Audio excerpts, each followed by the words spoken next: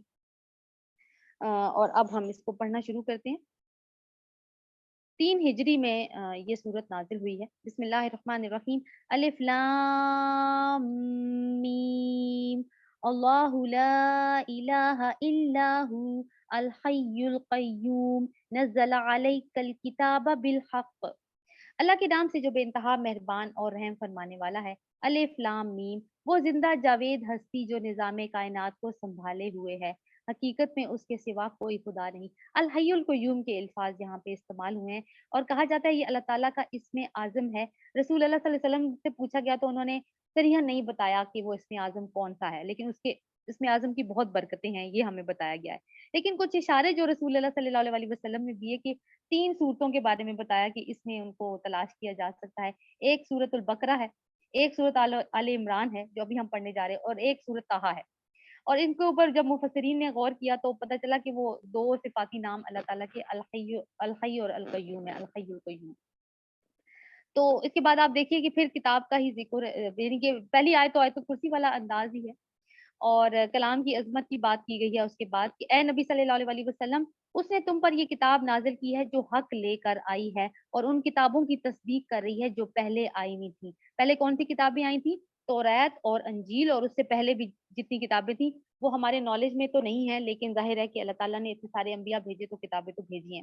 اس سے پہلے وہ انسانوں کی ہدایت کے لیے تورات اور انجیل نازل کر چکا تھا، اور اس نے وہ کسوٹی اتاری ہے جو حق اور باطل کا فرق دکھانے والی ہے۔ یعنی کتاب کیا کرتی ہے؟ حق اور باطل کا فرق دکھاتی ہے۔ اس کے علاوہ اس لیے اس کو فرقان کہتے ہیں، حق اور باطل میں فاصلہ کرنے والی۔ اور نبی کی ذات بھی، پیغمبر کی ذات بھی فرقان ہوتی ہے جو حق اور باطل کا فیصلہ کر کے دکھاتی ہے، اپنے کردار سے بھی اور اپنے عمل سے بھی۔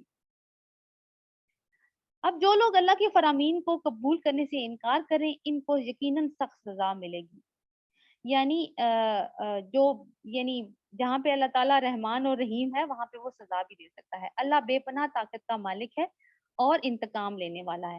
تو یہاں پہ ایک دھمکی کا انداز بھی ہے کہ یہ کوئی عام کتاب نہیں ہے کہ دل کیا تو پڑھ لی اور دل کیا تو چھوڑ دی، تو اس طرح کا رویہ تم نہ اختیار کرو۔ زمین اور آسمان کی کوئی چیز اللہ سے پوشیدہ نہیں ہے، وہی تو ہے جو تمہاری ماؤں کے پیٹوں میں تمہاری صورتیں جیسی چاہتا ہے بناتا ہے، یعنی تمہاری کوئی چوائس نہیں ہے۔ تو انسان کی آپ دیکھیں کہ پیدائش کا ذکر ہے، اللہ تعالیٰ اس کی توجہ اس کی پیدائش کی طرف کروا رہے ہیں۔ اس زبردست حکمت والے کے سوا کوئی اور خدا نہیں ہے۔ اے نبی، وہی خدا ہے جس نے یہ کتاب تم پر نازل کی ہے۔ اس کتاب میں 2 طرح کی آیات ہیں، ایک محکمات جو کتاب کی اصل بنیاد ہیں، اور دوسری کیا ہیں؟ متشابہات۔ محکمات کون سی آیات ہیں؟ جو بالکل صاف اور سیدھا مفہوم رکھتی ہیں، اور ان کے اندر ہمیں کسی قسم کا کوئی شک و شبہ نہیں ہوتا۔ پڑھنے سے ہمیں پتہ چل جاتا ہے کہ وہ کون، جیسے ابھی ہم نے سود کے بارے میں پڑھا، یا اس سے پہلے ہم نے انفاق فی سبیل اللہ کے بارے میں پڑھا، یا کل ہم نے بہت سارے احکامات شریعت پڑھے تھے، تو بالکل صاف صاف وہ چیزیں ہیں اور ان کے اوپر عمل کرنا بھی آسان ہے۔ تو یہ تو وہ چیزیں، اور جتنی ہدایت کی جو شرائط ہے نا، وہ یہ محکمات والی آیات اس کو بہت احسن طریقے سے پورا کرتی ہیں۔ لیکن اللہ تعالیٰ کہتے ہیں کہ ایک اور طرح کی بھی آیات ہیں قرآن پاک میں جن کو متشابہات کہا جاتا ہے۔ اب متشابہات جیسے کہ نام سے ظاہر ہے کہ ایسی آیات جن کا مفہوم سمجھنے میں کوئی شک اور شبے کی گنجائش رہتی ہے۔ اب یہ کیسی ہو، جیسے کہ حروف مقطعات کو لے لیں تو ہمیں ان کا مطلب نہیں پتا، اب ہم مختلف طرح کی اس کی تعویلیں لے کر آئیں گے تو وہ کوئی سرٹن بات نہیں ہوگی جو ہم کریں گے، اس کے اوپر بس یہی ہو سکتا ہے کہ کوئی نئی بات نکالنے کی کوشش کی جائے۔ اب جیسے غیبی حقیقتوں کے بارے میں بات کی جائے کہ جنت کیسی ہوگی، قبر میں یہ ہوگا یا نہیں ہوگا، باقی چیزیں بھی جو اللہ تعالیٰ نے بتائی ہیں جن کا تعلق غیب سے ہے، جن کو ہم نہیں ظاہر ہے ان کا ادراک کر سکتے، تو ان کی اگر کھود کرید میں ہم لگ جائیں گے تو وہ بھی ہمارے لیے صحیح نہیں ہے، کیونکہ کھود کرید کون کرتا ہے ان متشابہات کے اوپر؟ کہ اللہ تعالیٰ نے لکھا ہے کہ جن کے دلوں میں ٹیڑھ ہے اور وہ فتنے کی تلاش میں ہمیشہ متشابہات کے پیچھے پڑے رہتے ہیں اور ان کو معنی پہنانے کی کوشش کیا کرتے ہیں، حالانکہ ان کا حقیقی مفہوم اللہ کے سوا کوئی بھی نہیں جانتا۔ یعنی کوئی نئی بات نکالنے کی کوشش کرتے ہیں لوگ تاکہ اپنی ذہانت کا ڈنکا بجوا سکیں، یا کوئی فتنہ نکالنا مطلوب ہوتا ہے، یا کوئی تعویلیں نکالنی ہوتی ہیں۔ اس میں دونوں طرح کی نیتیں آ سکتی ہیں۔ ایک نیت تو یہ ہے کہ علمی نوعیت کے کچھ لوگ ہوتے ہیں جن کو علمی کیوریاسٹی ہوتی ہے کہ ہم دیکھیں کہ اللہ تعالیٰ نے کیا کہا ہے ان آیات کے اندر، ہم کھود پرید کریں۔ دوسری چیز یہ ہوتی ہے کہ دلوں میں ٹیڑھ ہوتا ہے پھر کہ لوگوں کو بہکایا جائے کہ جو لوگ سیدھے سیدھے چلنے والے ہیں ان کو بھی بتایا جائے کہ اچھا قرآن میں تو یہ آیت بھی ہے، کبھی تم نے یہ دیکھا تو اس کا یہ مفہوم نکلتا ہے، یہ مفہوم نکلتا ہے۔ تو یہ دونوں طرح کی چیزیں ہو سکتی ہیں، لیکن کیونکہ اللہ تعالیٰ نے کہہ دیا کہ محکمات اصل کتاب کی بنیاد ہیں اور وہ کافی ہیں ہدایت کے لیے۔ حالانکہ ان کا حقیقی مفہوم اللہ کے سوا کوئی نہیں جانتا، بخلاف ان کے جو لوگ علم میں پختہ کار ہیں اور وہ کہتے ہیں ہمارا ان پر ایمان ہے، یہ سب ہمارے رب ہی کی طرف سے ہیں۔ یعنی محکمات ہوں یا متشابہات، یہ ہمارے رب ہی کی طرف سے ہیں، یہی ایمان ہے ان کا۔ اور سچ یہ ہے کہ کسی چیز سے صحیح سبق صرف دانش مند لوگ ہی حاصل کرتے ہیں۔ دیکھیں ہماری عقل کی ایک لمیٹیشن ہے، عقل کی لمیٹیشن سے پار ہم نہیں سوچ سکتے چیزوں کو۔ وہ اللہ سے دعا کرتے رہتے ہیں، بڑی خوبصورت دعا ہے یہ، ربنا لا تزغ قلوبنا بعد اذ ہدیتنا وہب لنا من لدنک رحمہ انک انت الوہاب، آیت نمبر 8 انڈر لائن کر لیجیے اس کو۔ اے ہمارے رب، جب تو ہمیں سیدھے راستے پر لگا چکا ہے تو پھر کہیں ہمارے دلوں کو ٹیڑھا نہ کر دیجیو، ہمیں اپنے خزانے فیض سے رحمت عطا کر، تو ہی فیاض حقیقی ہے۔ پروردگار تو یقیناً سب لوگوں کو ایک روز جمع کرنے والا ہے جس کے آنے میں کوئی شبہ نہیں، تو ہرگز اپنے وعدے سے ٹلنے والا نہیں ہے۔ جن لوگوں نے کفر کا رویہ اختیار کیا انہیں اللہ کے مقابلے میں نہ ان کا مال کچھ کام دے گا نہ اولاد، وہ دوزخ کا ایندھن بن کر رہیں گے، ان کا انجام ویسا ہی ہوگا جیسا فرعون کے ساتھیوں اور ان سے پہلے کے نافرمانوں کا ہو چکا ہے۔ انہوں نے آیات الہی کو جھٹلایا، نتیجہ یہ ہوا کہ اللہ نے ان کے گناہوں پر انہیں پکڑ لیا، اور حق یہ ہے کہ اللہ سخت سزا دینے والا ہے۔ بس اے نبی صلی اللہ علیہ وسلم، جن لوگوں نے تمہاری دعوت کو قبول کرنے سے انکار کر دیا ہے ان سے کہہ دو کہ قریب ہے وہ وقت جب تم مغلوب ہو جاؤ گے اور جہنم کی طرف ہانکے جاؤ گے، اور جہنم بہت ہی برا ٹھکانہ ہے۔ تو اس آیت میں یا تو اشارہ جنگ بدر کی طرف ہو سکتا ہے جو بھی ہوگی، اور یا پھر اس کی طرف ہو سکتا ہے، سوری جنگ بدر کی طرف ہو سکتا ہے جو ہو چکی ہے کیونکہ آل عمران اس کے بعد آئی تھی، اور یا پھر اس کا اشارہ آخرت کی طرف ہے۔ یا تمہارے لیے ان دو گروہوں میں ایک نشان عبرت تھا جو ایک دوسرے کے خلاف نبرد آزما ہوئے، ایک گروہ اللہ کی راہ میں لڑ رہا تھا اور دوسرا کافر تھا۔ دیکھنے والے بچشمے سر دیکھ رہے تھے کہ کافر گروہ مومن گروہ سے دو چند ہے، یعنی کہ وہ ڈبل ہے ان سے، لیکن نتیجے نے ثابت کیا کہ اللہ اپنی فتح و نصرت سے جس کو چاہتا ہے مدد دیتا ہے۔ اللہ دیدہ بینا رکھنے والوں دیدہ بینا رکھنے والوں کے لیے اس میں بڑا سبق پوشیدہ ہے۔ وہی سبق ایک چھوٹی جماعت بڑی جماعت پر غالب آ سکتی ہے۔ پھر اللہ تعالیٰ نے یہ بات کی فطرت انسانی کی طرف اشارہ کرتے ہوئے کہ لوگوں کے لیے مرغوبات نفس، یعنی وہ چیزیں جو ان کو بہت مرغوب ہیں وہ کیا ہیں؟ عورتیں، اولاد، سونے چاندی کے ڈھیر، چیدہ گھوڑے، چیدہ گھوڑے کا مطلب ہے اصیل گھوڑے، مویشی اور زرعی زمینیں بڑی خوشائند بنا دی گئی ہیں۔ یہ سب دنیا کی چند روزہ زندگی کے سامان ہیں، حقیقت میں جو بہتر ٹھکانہ ہے وہ تو اللہ کے پاس ہی ہے۔ یعنی یہ چیزیں ان اٹ سیلف بری نہیں ہے، لیکن ان کا استعمال کیسا ہے وہ ان کو اچھا یا برا کروا دیتا ہے، یا پھر ہمارا رویہ ان چیزوں کو اچھائی یا برائی کی طرف لے جاتا ہے۔ یعنی اسلام ہمیں یہ نہیں کہتا کہ اپنے آپ کو کٹ کر دو ان چیزوں سے، بلکہ وہ یہ کہتا ہے کہ اپنے اوپر کنٹرول رکھو، اور وہ حقیقت میں جو بہتر ٹھکانہ ہے وہ تو اللہ کے پاس ہے۔ کہو میں تمہیں بتاؤں کہ ان سے اچھی چیز کیا ہے؟ جو لوگ تقوی کی روش اختیار کریں ان کے لیے ان کے رب کے پاس باغ ہیں جن کے نیچے نہریں بہتی ہوں گی، وہاں انہیں ہمیشگی کی زندگی حاصل ہوگی، پاکیزہ بیویاں ان کی رفیق ہوں گی اور اللہ کی رضا سے وہ سرفراز ہوں گے۔ اللہ اپنے بندوں کے رویے پر گہری نظر رکھتا ہے۔ یہ وہ لوگ ہیں جو کہتے ہیں یقولون ربنا اننا آمنا فاغفر لنا ذنوبنا وقنا عذاب النار، آیت نمبر 16، یہ بھی بہت خوبصورت دعا ہے۔ کیا کہتے ہیں یہ لوگ کہ مالک ہم ایمان لائے، ہماری خطاؤں سے درگزر فرما اور ہمیں آتش جہنم سے بچا لے۔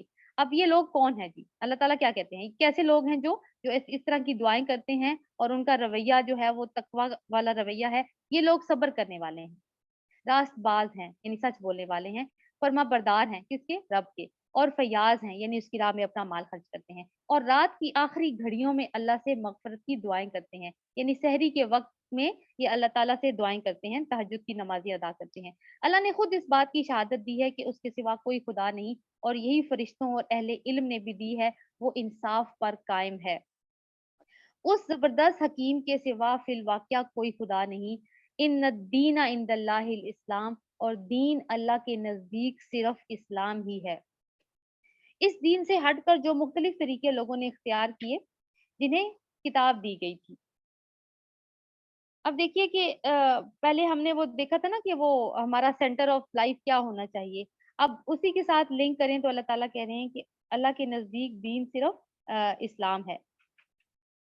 اب یہود و نصارہ کی بات آ رہی ہے آگے کہ اس دین سے ہٹ کر کون سا دین؟ ہمیں پتا ہے کہ اسلام ہی وہ دین تھا جو حضرت ابراہیم علیہ السلام نے جس کی سب کو دعوت دی تھی۔ وہ خود بھی مسلم تھے، اور انہوں نے اپنی اولاد کو مرتے وقت یہی وصیت کی تھی، اور ان کی اولادوں نے بھی اپنی آگے اولادوں کو یہی وصیت کی تھی کہ زندگی میں بھی مسلم رہنا اور آخر میں مرنا بھی اس حال میں کہ تم مسلم ہو۔ اس دین سے ہٹ کر جو مختلف طریقے ان لوگوں نے اختیار کیے، جنہیں کتاب دی گئی تھی، ان کے اس طرز عمل کی کوئی وجہ اس کے سوا نہ تھی کہ انہوں نے علم آ جانے کے بعد آپس میں ایک دوسرے پر زیادتی کرنے کے لیے ایسا کیا، یعنی ضد کی وجہ سے انہوں نے ایسا کیا، اور علم آ جانے کے بعد کیا انہوں نے۔ جو کوئی اللہ کے حکام و ہدایات کی اطاعت سے انکار کر دے، اللہ کو اس سے حساب لگاتے چکاتے دیر نہیں لگتی۔ اب اگر اے نبی یہ لوگ تم سے جھگڑا کریں تو ان سے کہو، میں نے اور میرے پیروکاروں نے تو اللہ کے آگے سر تسلیم خم کر دیا ہے۔ پھر اگر اہل کتاب اور پھر اہل کتاب اور غیر اہل کتاب سے پوچھو، کیا تم نے بھی اطاعت اور بندگی قبول کی؟ اگر کی تو وہ راہ راست پا گئے، اور اگر اسے منہ موڑا تو تم پر صرف پیغام پہنچا دینے کی ذمہ داری ہے۔ آگے اللہ خود اپنے بندوں کے معاملات کو دیکھنے والا ہے۔ یعنی اسلام کیا ہے کہ اپنا رخ یا چہرے کو اللہ تعالیٰ کی طرف کر دینا، اور پھر ہر طرح کا اختلاف ختم کر دینا۔ کیونکہ اگر ہم ایک سورس سے چیزوں کو لیں گے تو اختلاف کی کوئی وجہ رہے گی ہی نہیں۔ اختلاف وہاں پر ہوتا ہے جہاں پہ ہر کوئی اپنی بنیاد ایک الگ نظریے پر گھڑ لیتا ہے۔ اور ایک اور سبق یہ ہے کہ ہمیں اپنی، وہی بات ہے کہ وہ جو ہم نے آیت کرسی کے بعد والی آیات پڑھی تھی، کہ ہمیں اپنی پارٹی ڈکلیئر کرنی پڑے گی، یا تو ہم اللہ تعالیٰ کے ساتھ کھڑے ہیں اور یا پھر ہم اللہ تعالیٰ کے ساتھ نہیں کھڑے، درمیان والی کوئی کیفیت نہیں ہے۔ جو لوگ اللہ کے احکام و ہدایات کو ماننے سے انکار کر دیتے ہیں، اس کے پیغمبروں کو ناحق قتل کرتے ہیں، ایسے لوگوں کی جان کے در پہ ہوتے ہیں جو خلق خدا میں سے عدل و راستی کا حکم دینے کے لیے انہیں اٹھے، ان کو دردناک سزا کی خوشخبری دے دو۔ یہ وہ لوگ ہیں جن کے اعمال دنیا اور آخرت دونوں میں ضائع ہو گئے، ان کا مددگار کوئی نہیں۔ کیوں اعمال ضائع ہو گئے؟ کیونکہ ان کا اللہ تعالیٰ کے اوپر ایمان نہیں تھا، یہ مسلمان نہیں تھے۔ دوسری چیز ہم یہ دیکھ رہے ہیں کہ اسلام کا تعلق عدل سے ہے۔ پیچھے بھی یہ بات آئی کہ جب ہم نے وہ پڑھا کہ اللہ کے نزدیک دین صرف اسلام ہے، تو اس کے اوپر ہم نے کیا پڑھا؟ وہ انصاف پر قائم ہے۔ تو اللہ تعالیٰ خود عادل ہے، اور وہ عدل کو پسند کرتا ہے، اور وہ عدل کے ذریعے یہ ہم جو دین کو نافذ کرنے والی بات ہوتی ہے، وہ یہی بات ہے کہ نظام جو نافذ کیا جائے وہ انصاف کا نظام ہو، ہر ایک کو اس کا حق ملے اس نظام کے اندر۔ اب کیونکہ عدل کی بات ہوئی ہے تو آگے جا کے اہل کتاب کا ایک غیر عادل قسم کے رویے کی بات ہوئی ہے۔ تم نے دیکھا نہیں جن لوگوں کو کتاب کے علم میں سے کچھ حصہ ملا ہے، کہ جہاں پہ یہ بات ہو نا کتاب کے علم میں سے کچھ حصہ ملا ہے، اس کا مطلب ہوتا ہے یہود و بنی اسرائیل کی بات ہو رہی ہے۔ ان کا حال کیا ہے کہ جب انہیں کتاب الہی کی طرف بلایا جاتا ہے تاکہ وہ ان کے درمیان فیصلہ کرے، تو ان میں سے ایک فریق اس سے پہلو تہی کرتا ہے۔ یعنی فیصلہ کس کے مطابق ہوگا؟ جب کوئی پرابلم آ جائے گی، وہ اللہ تعالیٰ کی کتاب کے مطابق ہوگا۔ لیکن یہود میں جب کوئی اس طرح کا معاملہ ہوتا ہے اور ان کو بلایا جاتا ہے کہ آؤ کتاب کے بارے میں فیصلہ کریں، کتاب اسے مدد لے کے فیصلہ کریں، تو وہ کیا کرتے ہیں؟ ان میں سے کوئی ایک فریق اس سے اوائڈ کرتا ہے اور اس فیصلے کی طرف آنے سے منہ پھیر جاتا ہے۔ ان کا یہ طرز عمل اس وجہ سے ہے کہ وہ کہتے ہیں آتش دوزخ ہمیں چھو نہیں سکے گی، اور اگر دوزخ کی سزا ہم کو ملے گی بھی تو گنتی کے چند روز۔ یعنی ان کا عقیدہ خراب ہے، تو نتیجہ کیا نکلے گا؟ کہ آخرت کی نفی ہوگی، اور آخرت کی نفی ہوگی تو جو آخرت کی نفی کرتے ہیں ان کو ان کے نزدیک کتاب کی کوئی اہمیت نہیں ہوتی۔ ان کے خود ساختہ عقیدوں نے ان کو اپنے دین کے معاملے میں بڑی غلط فہمیوں میں ڈال رکھا ہے۔ مگر کیا بنے گی اس روز جب ہم انہیں اس روز جمع کریں گے جس کا آنا یقینی ہے۔ اس روز ہر شخص کو اس کی کمائی کا پورا پورا بدلہ دے دیا جائے گا، اور کسی کے اوپر کوئی ظلم نہ ہوگا۔ یعنی اگر خود ساختہ دین ہوگا تو اس کا انجام یہی ہے۔ تو اصل دین کون سا ہے پھر؟ اسلام۔ قل اللہم مالک الملک تؤتی الملک من تشاء وتنزع الملک ممن تشاء وتعز من تشاء وتذل من تشاء بیدک الخیر انک علی کل شیء قدیر. کہو، اب یہ دعا ہے ایک ٹائپ کی کہ اب کل کا لفظ استعمال کیا، یعنی کہ تلقین کی جا رہی ہے کہ یہ دعا کرو. کہو خدایا ملک کے مالک، تو جسے چاہے حکومت دے اور جسے چاہے چھین لے، جسے چاہے عزت دے اور جس کو چاہے ذلیل کرے، بھلائی تیرے اختیار میں ہے. بے شک تو ہر چیز پر قادر ہے. رات کو دن میں پروتا ہوا لے آتا ہے اور دن کو رات میں، بے جان میں سے جاندار کو نکالتا ہے اور جاندار میں سے بے جان کو، اور جسے چاہتا ہے بے حساب رزق عطا فرماتا ہے.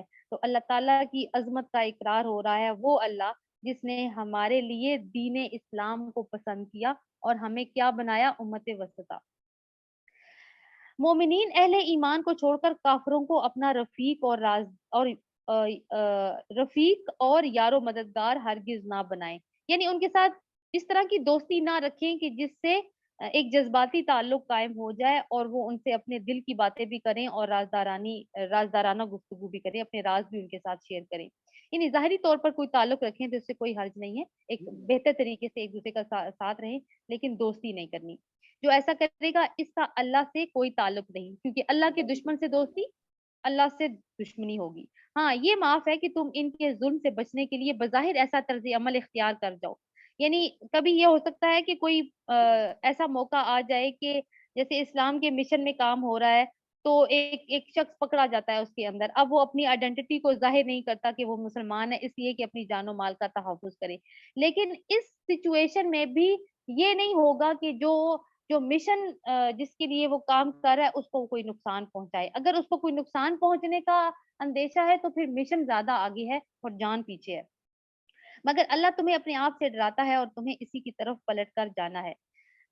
اے نبی صلی اللہ علیہ وسلم، لوگوں کو خبردار کر دو، تمہارے دلوں میں جو کچھ ہے اسے تم خواہ چھپاؤ یا ظاہر کرو، اللہ بہرحال اسے جانتا ہے. کیونکہ بات ہوئی نا کہ اگر اپنی جان بچانے کے لیے تم نے کوئی اس طرح کی بات کر دی، اپنی آئیڈینٹی کو چھپا دیا یا کوئی اور بات اس طرح کی کر دی کہ جس کا مقصد صرف جان بچانا تھا اور تمہاری نیت یہ نہیں تھی کہ اسلام کے مشن کو نقصان پہنچے، تو اس کا تعلق کیا ہے؟ یعنی کہ اللہ تعالیٰ یہاں یہ بات کر رہے ہیں کہ تم جو چیز چھپاتے ہو اور جو ظاہر کرتے ہو، اللہ تعالیٰ بہرحال اس کو جانتا ہے. زمین اور آسمانوں کی کوئی چیز اس کے علم سے باہر نہیں، اس کا اقتدار ہر چیز پر حاوی ہے. وہ دن آنے والا ہے جب ہر نفس اپنے کیے کا پھل حاضر پائے گا، خواہ اس نے بھلائی کی ہو یا برائی. اس روز آدمی یہ تمنا کرے گا کاش ابھی یہ دن اس سے بہت دور ہوتا. اللہ تمہیں اپنے آپ سے ڈراتا ہے، یعنی اللہ تعالیٰ بار بار وارن کر رہے ہیں، اور وہ اپنے بندوں کا نہایت خیر خواہ ہے. یعنی یہ وہ تمنا کب کریں گے؟ جب اعمال نامہ ان کے ہاتھ میں آ جائے گا، اور پھر کیا ہوگا کہ ان کی صرف حسرتیں رہ جائیں گی. اے نبی صلی اللہ علیہ وسلم، لوگوں سے کہہ دو اگر تم حقیقت میں اللہ سے محبت رکھتے ہو تو میری پیروی اختیار کرو. آیت نمبر 31 بہت اہم ہے اطاعت رسول کے حوالے سے. قل ان کنتم تحبون اللہ فاتبعونی یحببکم اللہ ویغفر لکم ذنوبکم واللہ غفور رحیم. اے نبی، لوگوں سے کہہ دو اگر تم حقیقت میں اللہ سے محبت کرتے ہو تو میری پیروی اختیار کرو، اللہ تم سے محبت کرے گا اور تمہاری خطاؤں سے درگزر کرے گا. کتنا ایک دیکھیں، اب اللہ سے محبت، ہر انسان اللہ سے محبت کرنا چاہتا ہے اور یہ چاہتا ہے کہ اللہ اس سے محبت کرے. تو اس کا طریقہ بتایا جا رہا ہے کہ کیا طریقہ اختیار کرو. تم رسول کی پیروی اختیار کرو، رسول کا اتباع کرو. ان سے کہو اللہ اور رسول کی اطاعت قبول کرو. پھر اگر وہ تمہاری دعوت کو قبول نہ کریں تو یقیناً یہ ممکن نہیں ہے کہ اللہ ایسے لوگوں سے محبت کرے جو اس کی اور اس کے رسول کی اطاعت سے انکار کرتے ہیں. اب یہاں پہ نا یہ والی جو آیت جو ابھی میں نے پڑھی، آیت نمبر 31 اور 32 دونوں میں دیکھیے، اگر آپ ٹیکسٹ کو دیکھیں گے تو پہلی میں آیا ہے فتبعونی اور دوسری میں لفظ آیا ہے قل اطیعوا. یعنی رسول کے لیے دو الفاظ استعمال کیے گئے ہیں کہ رسول کی پیروی کن دو لیولز پہ ہوگی. ایک تو ہے اطاعت. اطاعت کا مطلب ہے یعنی جو حکم رسول دیں وہ مانو اور اس کے اوپر عمل کرو، یہ تو اطاعت ہوگی. ایک ہے اتباع، یہ جو فتبعونی جو آیت نمبر 31 میں آیا ہے، محبت کے ساتھ اس کا لنک کیا اللہ تعالیٰ نے. یعنی انسان خود تلاش کرے کہ رسول اللہ صلی اللہ علیہ وسلم کیا کیا کیا کرتے تھے اور وہ ایسے عمل کرنا شروع کرتے حالانکہ نبی نے اس کا حکم نہ دیا ہو، اور یہ وہ کس وجہ سے کرے؟ رسول کی محبت کی وجہ سے کرے. تو اتباع جو ہے نا وہ محبت کے ساتھ جڑی ہے، اور پھر اگر ہم رسول کا اتباع بھی کریں گے تو اللہ تعالیٰ یقیناً ہم سے محبت کرے گا.